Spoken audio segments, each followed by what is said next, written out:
This episode is supported by True Leaf Market, sellers of heirloom and organic garden seeds since 1974. We all know keeping your soil in good heart is vital for good harvests, and now is a great time to rehab your garden by growing a cover crop. Cover crops improve soil quality in a sustainable way, boosting biomass and soil bacteria, adding nutrients, attracting beneficial insects, improving soil structure, and so much more. To get your free PDF of True Leaf Market's Beginner's Guide to Growing Cover Crops, visit trueleafmarket.com and search for Cover Crop Guide. And you can order your cover crops online now at trueleafmarket.com using promo code OTL15 to save 15% on cover crop seeds. That's trueleafmarket.com, enter OTL15 for 15% off cover crops. Some restrictions apply, see the show notes for details.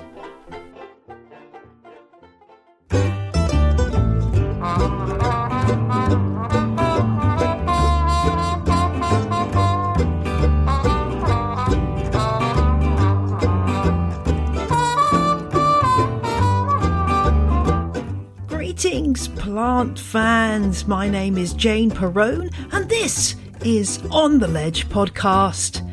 Yes, I'm back. How are you diddling? I am diddling within acceptable parameters, and I'm so delighted to be back with the first episode after my month-long break in August. And I've heard from many of you during my break about how much you were looking forward to this first episode. So welcome. Let's get on with some planty chat. And in this episode, I'll be talking to Lisa Eldred Steinkopf about flowering houseplants, much overlooked and rather glorious in my opinion, and I think Lisa agrees. Plus, I'll be answering a question about intergeneric hybrids. Ooh. Couple of updates on things. Bad news first. I went away on holiday. I left my delightful little cute nubs of Euphorbia obesa, and I forgot to do the plastic bag up properly, and I came back to ghost Euphorbia obesas. They totally got fried. It was very hot while I was away, and so they are gone. This is what sometimes happens when you're sowing things from seed. Really disappointing, but hey, it happens, and I'll go again. Thanks to those of you who are continuing to use the OTL Sow Along hashtag and sharing your cool OTL Sow Along projects with me. It's always lovely to see. And Merrystem UK on Instagram has been far more successful with their Euphorbia obesa seedlings. Thank you for tagging me on that. Great to see that you've done so well with yours. And I'm going to have to try again next year after my disaster of frying my seedlings. And congratulations to listener Ezra, who managed to grow a Syningia from seed and get first prize in its category at the Minnesota State Horticultural Society. Well done, Ezra. What a great performance. And my good news, well, I came back from holiday to discover that my Hoya villosa had produced a peduncle. Oh my gosh, this was exciting. So a peduncle is just a botanical term for the little stalk from which Hoyas produce flowers. They look a little bit like, well, on most Hoyas they look a little bit like a cigarette with a burnt end. But on villosa they are kind of very long and strange looking so far. I've never even seen the flowers of villosa as a photograph or a picture. So I'm really interested to see what these flowers are going to look like. I will keep you posted on that. And if you remember back to the Croton episode, my Croton, which struggled for a while, is finally doing well. I will post a picture of that on my Instagram, the before and after. You can check me out on Instagram at j.l.perrone. Now let's crack on with my interview today. I'm joined by Lisa Eldred Steinkopf, aka the Houseplant Guru. Now, you may remember Lisa from previous episodes. I talked to her about plants for low light, many episodes ago, and she's back to talk about her new book, Bloom. Hi, everyone. I'm so happy to be here today. I'm Lisa Eldred Steinkopf, the Houseplant Guru, and I am excited to be talking to Jane on the Ledge podcast about blooming houseplants. Yeah, let's get our houseplants blooming. In fact, just before I came in here to do this interview, my husband said to me, "What are you talking about today?" And I said, "Oh, flowering houseplants." And he said, "This may seem like a stupid question, but don't all houseplants flower?" And I was like, that's not a stupid question at all. That's a really sensible question. But I feel like houseplants that we grow specifically for their flowers are rather underrated. So I'm very glad that you've written this book that hopefully will start to change that. Why do you think the current trend for houseplants has somewhat left flowering houseplants behind? Well, I think, number one, everybody's an aeroid crazy person right now. And those do flower. Me neither. I say that and then I look around, I'm like, oh, I have quite a few. But anyway, they're not me. And they do flower, but if you're lucky, but usually not. But I think that everybody thinks that flowering houseplants are harder to grow. They need a greener thumb. I don't know what they're thinking, but really there's a lot that are really easy to bring into bloom. And who doesn't want blooms? I think sometimes people think that leaves look somehow, there's a bit of a sort of a reputation of flowering houseplants as being kind of something your grandmother might grow. And I speak as somebody who's old enough to be a grandmother just about. I think like all fashions and trends, it changes and it's not based on any reality. It's just our preconceptions. Right. And there are just so many amazing flowering houseplants out there. I think there is start of change. I remember seeing an article about one of the trendy American publications online did a piece about African violets and how wonderful they are. And I thought, wow, things are changing. People are reassessing these plants, which is great. So that's hopefully your book will bring more change. I was so excited because in my new book, I asked them if I could have a picture my grandma took in probably, I don't even know, 40, 50 years ago. So just their little Kodak, camera. And it's a picture of her windowsill with all of her African violets on it in the kitchen. And I'm like, can I use that? And they're like, yeah, you just, we scanned it in. And so her picture is in my book of her little windowsill in her kitchen with her African violets, which she just doted on. She would be amazed at what there is now with she didn't have variegated foliage. Some of those African violets, I wouldn't care if they never bloomed. They have such beautiful foliage. Yes, I agree. And you're right that I have precious memories of my mum growing African violets. I'm sure that she would say, oh, I'm terrible at growing them, but they always seem to do really well. In fact, when I visited her in Canada in the spring, I repotted her African violet and they didn't have any plant pots. So I had to repot it into a yogurt pot with some holes whacked in the bottom. Grandmas were in clay pots, which, I've written a blog post about that because a lot of times if the leaves rest on that clay pot, the salts will disintegrate the leaf stem or the petiole, I should say. Then she had them we had margarine tubs over here, little, what our margarine always came in. And those were the saucers. And she grew them beautifully. And she was always starting new ones in baby food jars with foil. And just run that past me again. So if they're in a terracotta pot, the salts will end up damaging the petioles of the leaf stalks. So really, that's a reason not to give them plastic instead then or ceramic. I would, yes. I don't use clay pots. I mean, I love clay pots and a lot of people do use them, but and a lot of people bottom water African violets. So of course they're drawing those salts and those minerals up into the clay pot. And if it, it gets that right crusty stuff on the edge, if you let your African violet leaf sit on that or rest on that, it will collapse. Oh, that's interesting. I've never tried growing them in terracotta, so that hasn't been a problem. I do love terracotta. I grow all my cacti and succulents in them. But I did have a real struggle today trying to get a cactus, a baby golden barrel cactus out of a terracotta pot. Ooh. And it was just a battle royal with lots of me being spiked. But yes, that's another story. Flowering houseplants, there's a huge spectrum that falls within this category.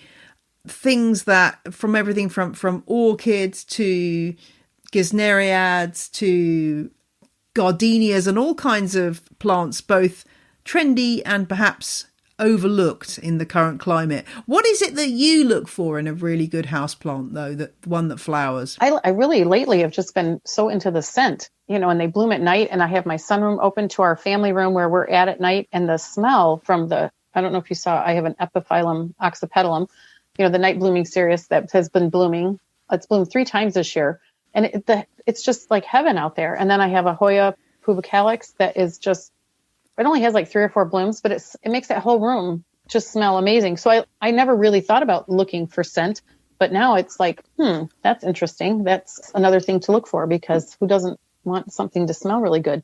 But I like them to bloom a long time. Like, I know they are in every grocery store now, pretty much every store you go to, but I love Phalaenopsis orchids. I mean, they just bloom forever. They are great plants. There's a reason why they're so popular, yes, right? Exactly. They just make really good plants. Right. And as you say, those flowers just stick around so long. I have to say they're not the most attractive plant, which, I don't think I guess there are some ugly plants, but not really. I love them all. Once they're done flowering, then I move them to a different room. I just have them out when they're blooming. There are, in this country, a few scented Phalaenopsis now. Have you had a chance to smell any of those? I haven't, but I guess I've never actually, it wasn't enough smell to make me stop and like, oh, I smell something good in here that's not the Hoya or not whatever else. But so I haven't. It's not that strong. It's not like a Hoya flowering. It's more subtle, but it is nice. There's one which has got kind of a nutmeg scent, and I love the smell of nutmeg. I mean, like, if I could spend the rest of my life living on one food, it would probably be custard tart. Wow. And the smell of nutmeg just drives me mad. So yeah, that one's a really nice one. And it's kind of got nutmeggy pale apricot petals as well. But I don't know how widely available that one is. But yeah, it's subtle. It's a little bit subtle, but it is nice. But it's a very personal thing, scent, isn't it? And for some people, one person's delicious scent is another person's, oh my gosh, that smells like damp washing that's been left too long or something. Yeah. I find that with Hoyas particularly, that some people find certain scents just really unpleasant, ones that I quite enjoy. And, that reminds me of lilies. Some people love the smell of like stargazer lilies. To me, it's a funeral flower. Don't hate me. I love them outside. I do, but I don't want them in my house. The gardenia is pretty strong. So some people don't like that, but I don't know. Some of it just brings back good memories of other things. Takes you right back. Indeed. And those are definitely 2 qualities we can appreciate, scent and also length of flowering. I guess the other thing is there are certain houseplants which require certain conditions, can we say, to bring them into bloom. I think we're getting onto the subject of photoperiods here. This does potentially make things more complicated and perhaps counts against some of these plants. Tell me what a photoperiod is and what it means for certain houseplants that are ruled by this for their flowering. Photoperiodism is the, amount of light that a plant gets. So there are short day plants, there's day neutral plants, or day length indifferent, or there's long day plants. So, our long day plants are the ones that want as much light for as long as possible, like 12, 13 hours a day. And that's most of our annuals, marigolds and all those plants outside that bloom, all your annuals that bloom all summer long. And then you have like the short day, and they bloom as the days get shorter and the nights get longer, which really doesn't make any sense, right? Poinsettias, cyclamen, kalanchoes, all your holiday cactus, your rhizomatous, begonias that bloom in January. And I think that it's also the change in daylight, but it's also the change in temperature it makes a difference too. It's getting cooler in the fall. Because I'm like, well, why wouldn't your plants that bloom in the spring, as the days get longer, why don't they get mixed up? But it's because, it's getting warmer in the spring and cooler in the fall. I think that makes a difference. But I have a friend right now who just sent me a picture, and she goes, why is my cyclamen blooming right now? Isn't it supposed to be resting? It's summer. I'm like, I don't know. You've got me. I have no idea. I've seen so many people with Hippeastrum, aka amaryllis, flowering this summer. Yeah. I'm saying, what's going on? I said, I have no idea. No idea. I don't know why it's doing that. I mean, maybe they're as mixed up as our weather is in this world. I don't know. Maybe. I do love those plants that build up to that big crescendo. Yes. Around a time when perhaps everything else is looking a little bit sad. I got so much joy this Easter this year when my Easter cactus finally flowered after several years.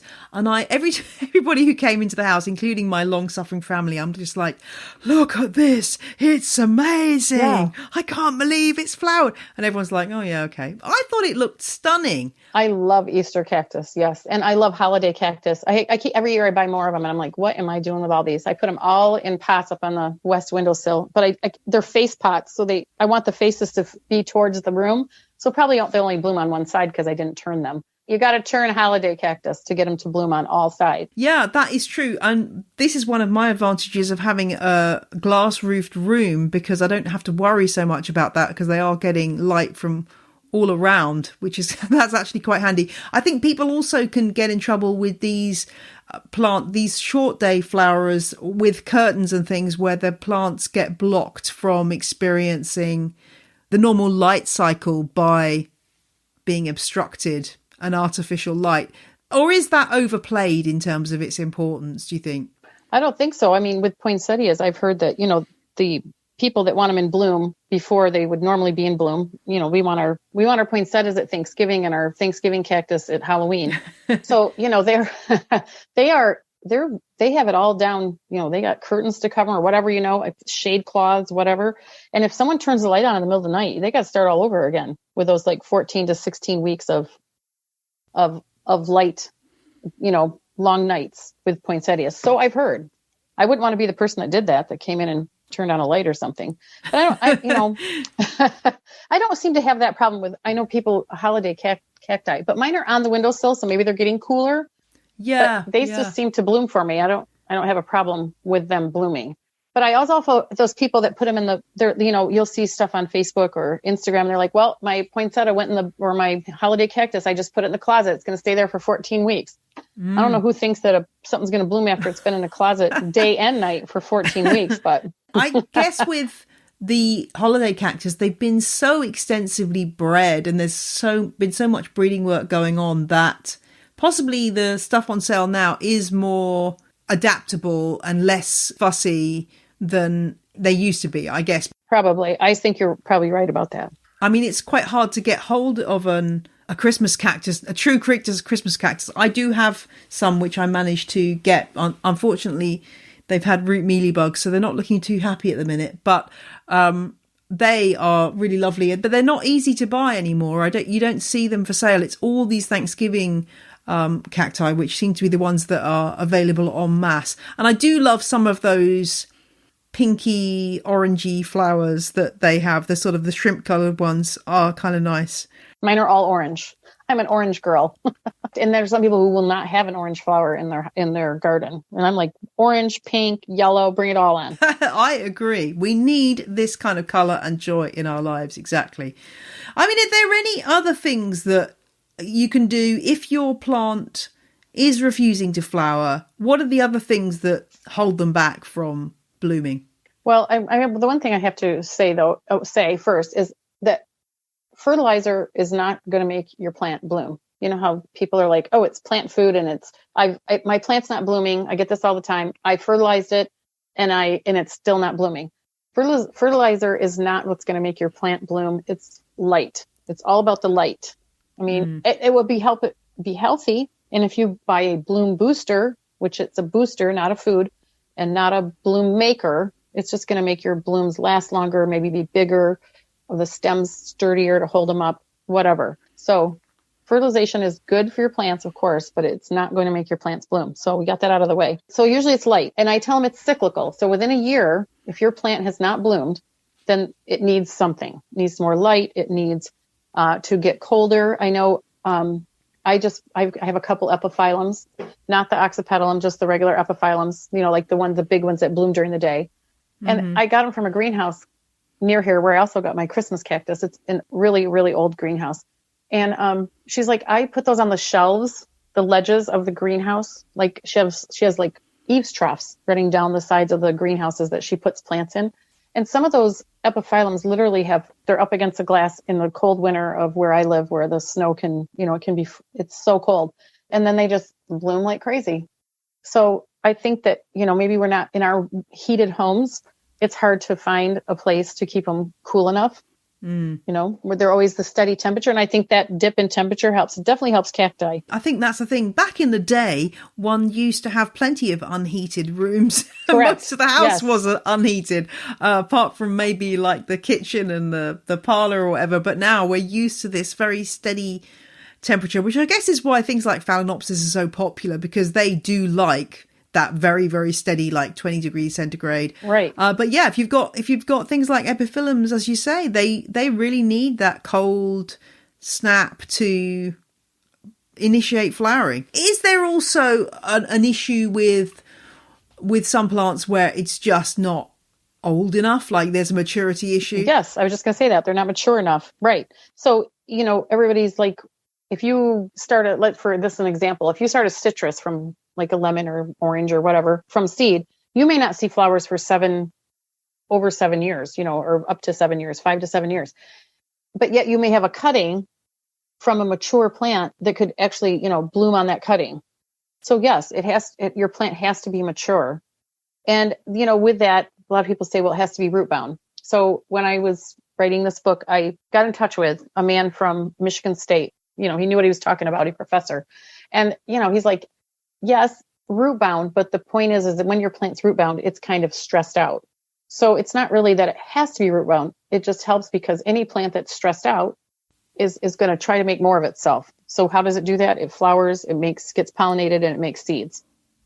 So that does help being root bound. I feel like that's my Hoyas are and that could also be a maturity thing too, as well, right? Once it's mature, it may be in that pot and be root bound. A dry period, you're going to get a dry period probably because if it's root bound, you're probably not going to be able to keep it as watered as well as it would like. And I think there's also, that does vary because I know with Hoyas, certain of my Hoyas bloomed very young. Like I'm thinking about the one that's given the rather awkward name of Afbertonii, which has got kind of gently fuzzy leaves and butterscotch smelling flowers. And that one of mine bloomed really young. But then Velosa, which my Velosa I've got from a cutting and is maybe nearly 5 years old, has only just put out its first peduncle, which caused great excitement when I came back from holiday. I saw that. So I'm just waiting to see what that's going to look like. I got one from Logis, which is a really old greenhouse in Connecticut. And it was I think it's Fitchii. And that was a young plant, but it might have been a mature cutting, right? When I got it, but it bloomed pretty much right away. And I was like, oh, this is amazing. Cause my Carnosa took forever. This is the thing, isn't it? You never quite know. The other issue that I want to resolve with Hoyas is those peduncles sometimes seem to just not make it to a full inflorescence. They just drop off. I'm thinking that's probably because I'm a bit of an erratic waterer and they might be sort of aborting because they're not getting enough water. Is that your experience? I have not. I guess I don't have that. I mean, maybe they fell off and I didn't know, but because I have way too many plants to pay attention too closely, but, the pubicalyx, that's the one I have. I've never had that. I've never seen that happen, but it doesn't mean it doesn't. It seems to be a bit of a pattern for me. It also happens with another flowering plant, which now this plant, I guess, is the opposite end of the scale on the scent front, which is a Stapelia hirsuta. And I've been waiting for this plant because I know the flower is quite dramatic. I know it stinks, but it's quite a dramatic looking bloom that I really want to see. And about 3 times this year, it's grown these tiny flower buds and I've gone, yay!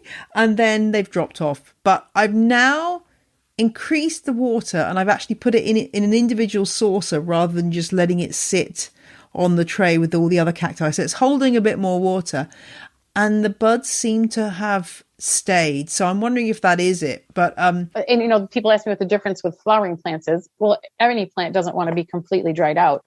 But if you are erratic with the water, which I certainly am, those flowers, if you let it, because I have an Alsobia blooming right now and it is pot bound. I went up there to look at it and it was dry and the 2 flowers around there had brown edges. And I'm like, oh man. So you got to keep them well hydrated when they're flowering, when they're in bud. Or they could just say, well, I don't have the energy. I have to use my energy to stay alive. So bye-bye flowers, because I don't have time to make seeds. I got to just even keep alive to even make more flowers.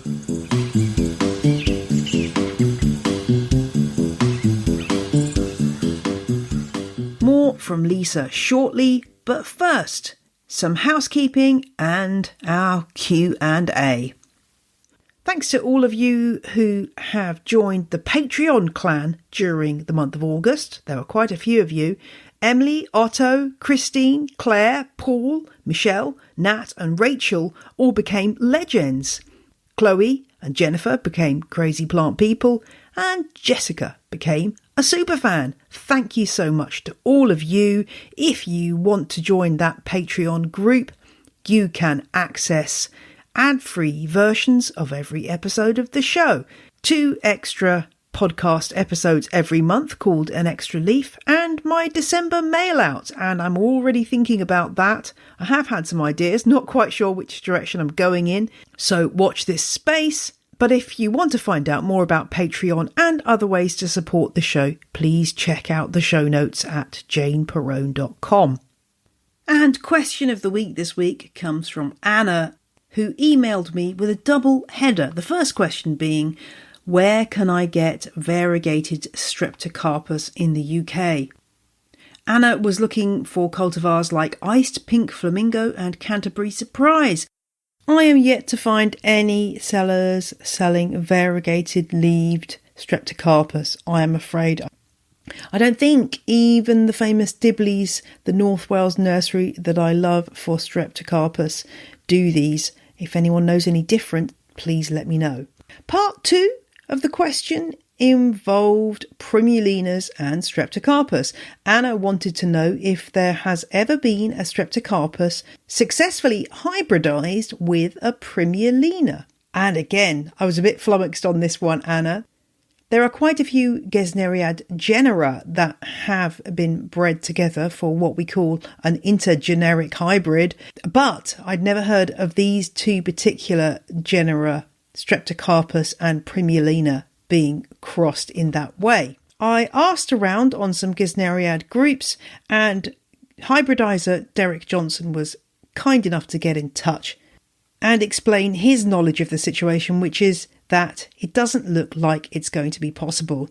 He points out that people have often tried to cross Streptocarpus and St. Paulia, and it's been tried many times, and that's never worked. Derek goes on to say, it looks like Primulina typically has 36 chromosomes, while Streptocarpus have 32. The chromosome number doesn't determine this, but they are likely very distantly related as they diverged from each other long ago. So that basically means that hybridizing them is a huge challenge, if not impossible. I did find a list of intergeneric hybrids that have been produced over the years.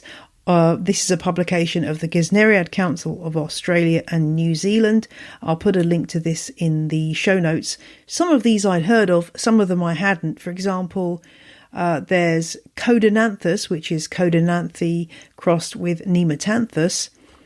There's also Gloximania, which is Gloxinia and Seamania, and Gloxinantha, which is Gloxinia and Smithiantha. And then the names start to get even more confusing. There's Seamania and Caleria, and I quite also liked Doltricantha, which is Dolbergaria and Tricantha. I don't think I even know what those 2 plants look like, let alone the intergeneric hybrids, but there we go. That was a list from 2010, so there may be some more added to it. It's probably got about, I would say about 20 on there from this list from 2010.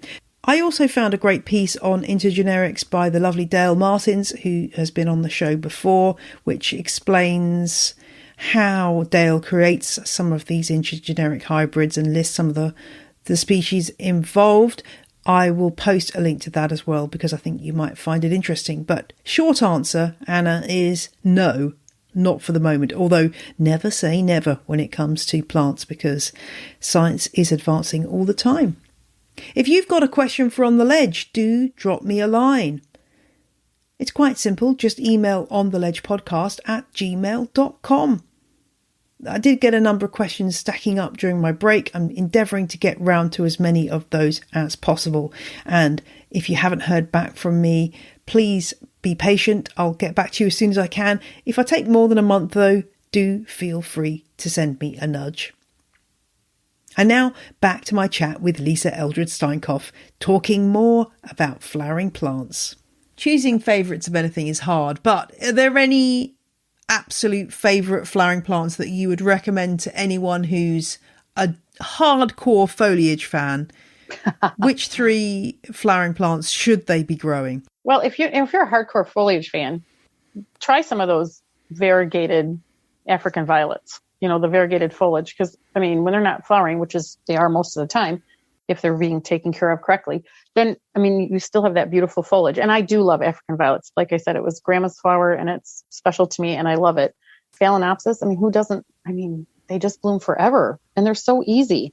They don't need full sun to bloom. They don't even want that. You keep them, you water them, you take them to the sink, you water them once a week or keep them, they're easy.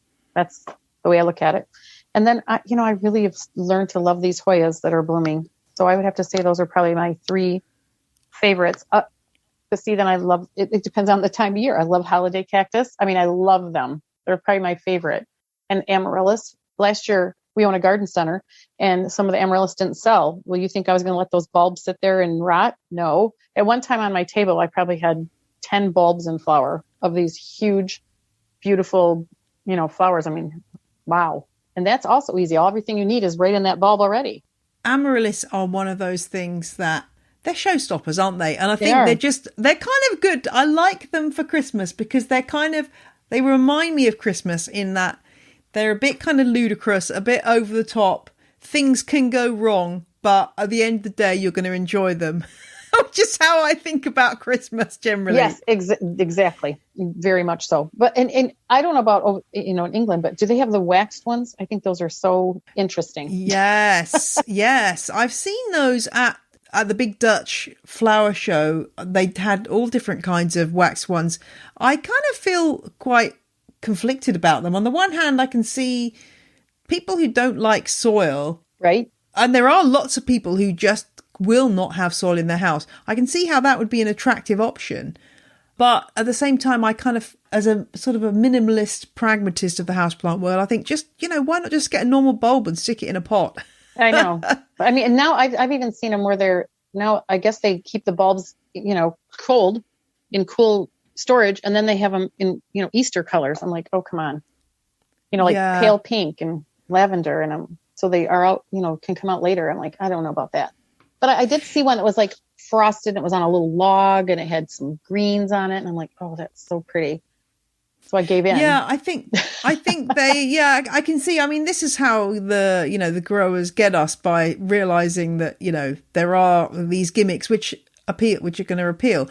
I think the good thing about amaryllis is the range of cultivars that are available now is way better than it used to be. I do love the big bright red one and the apple blossom one that used to be the 2 amaryllis that you'd get. Yes. That was basically your choice, wasn't it? The big red one or the apple red lion blossom and the apple blossom. Yeah. Red lion, that's it. But now there's some really quite delicate spidery ones out there which are kind of fun. Like the Cybeaster or whatever they're called. Yeah, those are very cool. Yeah, and you can display them in kind of unusual ways. And I think if you've got children or grandchildren around, or even just curious adults, like they are a spectacle watching that bud emerge from that massive bulb. Who needs TV? Right. I give a lot of amaryllis as gifts. And, I've had friends in, nursing homes, older friends. All you do is you just water it. And even if you gave them the wax one, they're going to get flowers and they're going to last for quite a long time. And how fun for them to watch them grow. You can practically watch them move and grow. They grow so fast. So it's a wonderful gift. I have to admit, though, I have a patchy track record with getting them to bloom again. I oftentimes think, oh yes, I'm going to put them out in the greenhouse, and then they get forgotten. In fact, I just found one the other day that I'd taken out of the greenhouse when we had our heat wave because it was so hot, and put it somewhere else, and I've only just found it. I'm like, oh darn. I'm not sure this is going to make it. Well, I did actually do that, and they still have leaves. I did take them out there, but I have not had I guess I haven't had a great, track record getting them back to bloom either, but I haven't really put a lot of effort into it because we do own a garden center and there's going to be bulbs left at the end of the year. Isn't that terrible? But I do have a lot. But this year I have all those ones that bloom. They're out there and they still have green leaves. So we'll see how it goes. Yeah. Well, hopefully you'll get some result out of those. I mean, I always try and grow paper white narcissi. My husband, though, going back to scent, absolutely hates the scent. He thinks it's evil. Oh, mine too. He makes them take them out. Yeah. He thinks their cat has peed someplace. And I'm like, no, it's those flowers. He goes, oh, really? You got those in here? I'm like, out the door they go. They do smell awful. But there's some that don't. I just never seem to find those ones. It's fun to watch those grow. It's the limited varieties that are available, I think, that holds us back somewhat on those. But, I would agree with your top three. I think maybe that I might substitute the moth orchids with some kind of, maybe with my flame violet, the Epicea. The thing about that, though, is am I growing it for the flowers or the foliage? And I have to say, in my heart of hearts, much as I love the little bright red, lipstick red flowers, I think I might be growing them more for the foliage because the foliage really is stunning. But they are a double whammy kind of plant that I really enjoy growing.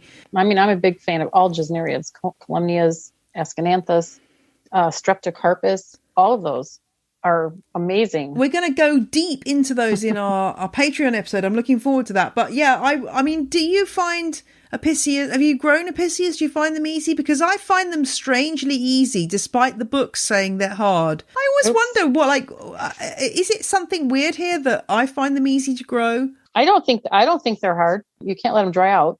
So they get all the crispy things. And then they kind of get, and if you have the ones that are really pink, that are like Cleopatra, that are more pink and white, you have to grow those in a terrarium.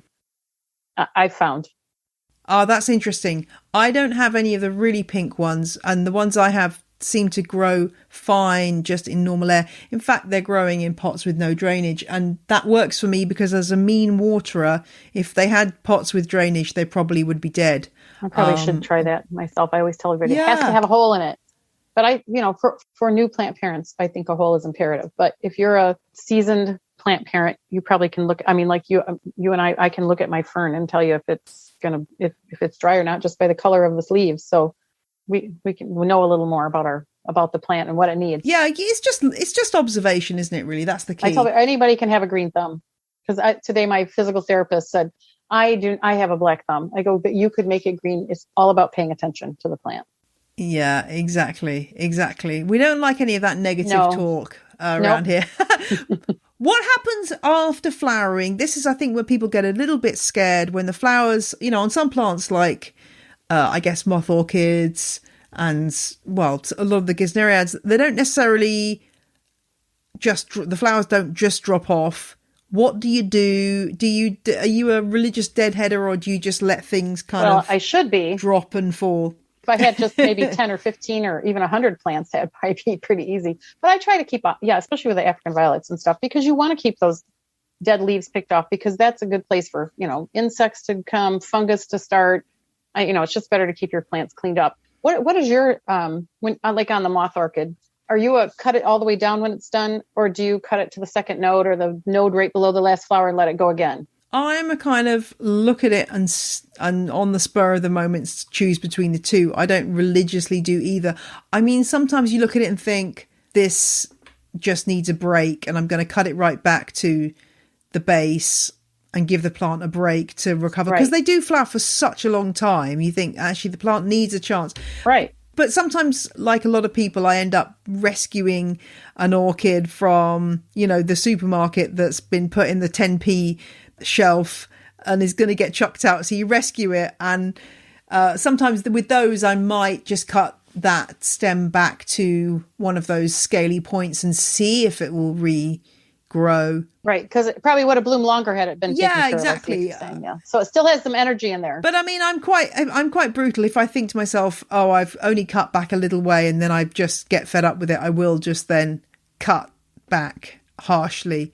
I cut it back because, I tell people I went to Longwood Gardens and I went to it was orchid month or whatever. And they had seminars and I went to one and they're like, you're just flowering it to death. It's better to cut it all the way back and let it put all this energy into next year's flowers. So that's what I do. But I say, do whatever works for you. I used to be very, black and white. And now I'm kind of like, if it works for you, if you don't want to have drainage in your pot, go for it. If it works for you.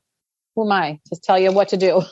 I mean, especially with flowering, because there really is no wrong answer with that one. I'm always fascinated by this, the way we worry about pruning plants. And in nature, presumably that stem would just sit there until it was completely brown and then it would eventually get knocked off or pulled off or blown off sometime later without any of this concern. Correct. I have a couple right now that I was maybe going to do a reel about that have brown stems. I'm like, I think it's time to cut those off. Yeah, in a way, at least the plant's getting a chance to kind of withdraw all of the nutrients that are in there for itself. And I will leave it up till it's brown. I'm not going to cut it down so that it reblooms again, but I will wait for it to get brown because even though it's a little tiny piece, it's still green and photosynthesizing for the plant, right? That's very true. Well, I think that pretty much covers all of my flowering houseplant queries. Is there anything else that we haven't mentioned that we should be noting for newbies to the world of flowering houseplants? Just make sure you have the right light. And if you don't like a peace lily, mine's in my bathroom, the guest bathroom. It has a window, but it's about 3 feet from it. And the window is onto a porch or front porch. So it's covered and it still blooms. So there is a plant out there that's pretty low light in my opinion. And it still blooms. So, but just try something, try an African violet, pick up that Phalaenopsis orchid and try to bring it back next year. And even if you use it even if you don't, it's cheaper than a bouquet of flowers that are going to be dead in a week. Yes, this is so true. This is so true. You've reminded me that I'm really desperate to get hold of some variegated African violets, despite the fact I have no time or room for them. Me either. I know I saw a variegated, someone that was this girl that's here on Instagram and she lives near me and she's like, look at this variegated Phalaenopsis at the local big box, which I try not to buy too much from a big box because we own an independent garden center.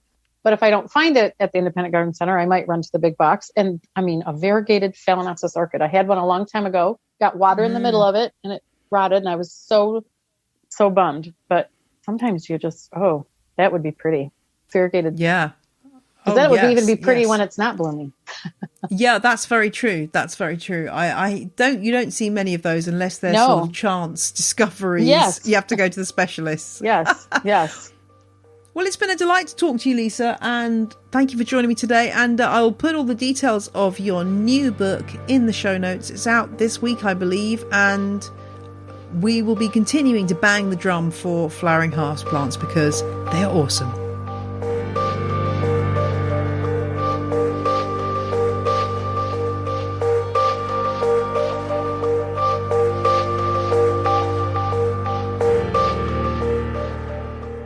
Thanks so much to Lisa for joining me this week. If you're a Patreon subscriber, you can hear more chat with Lisa Eldred Steinkopf in my Extra Leaf episode, which you'll find linked in the show notes and also available via your Patreon feed. Thanks to all of you who've been enjoying and subscribing to The Plant Ledger, my email newsletter about the UK houseplant scene. It'll be out again on September the 9th, so you can subscribe now if you haven't already to get that edition. What is it? Well, it's news, events, tips, advice, gossip, fun stuff about anything that's happening with houseplants in the UK. If you subscribe, you get a free guide, in-depth guide, I should say. It's very in-depth to how to deal with fungus gnats, the things that work, the things that don't work, the stuff you need to know. If you go to janeperrone.com and click on the Plant Ledger, you will be able to get signed up. I will see you in a week's time for another episode. Can't wait.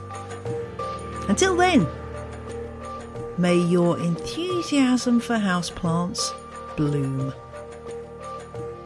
Bye.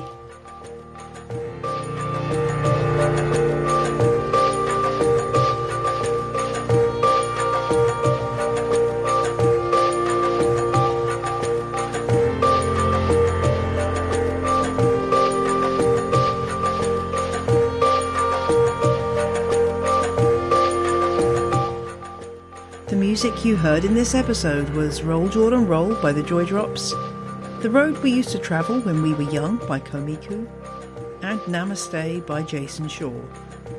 All tracks are licensed under Creative Commons. Visit the show notes for details.